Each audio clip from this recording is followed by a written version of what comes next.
taon ka na, Carl? Ilan taon ka na? 29. Ikaw, Tom? I just turned 20. Oo. Yun nga, sabi nila, parang nasa edad na. Tapos, ano yung parang umahad lang pa rin sa inyo? Diba? Kasi umahad lang. Everything's been going great. I mean, I think everything is as it should. To finally say yes, we are in a relationship. Like I said, that's up to you guys. Kayo yung nag-ano na. We're on track. Like whatever we're nurturing, I feel like it's everything is.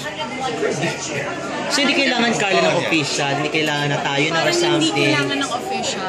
Kasi ako kasi honestly, iba-iba yung definition na. How can you base what's official to someone, what's official to, like I said, we grew up in different backgrounds, iba-ibang kultura. Ako, half ng buhay ko sa Amerika, half dito. Si Carla dito, mother life. Pero ikaw, ano yung basihan? Ano yung basihan na hindi na kailangan? Parang hindi lang kasi hindi magkakaintindihan lahat. Pero kami dalawa, I believe.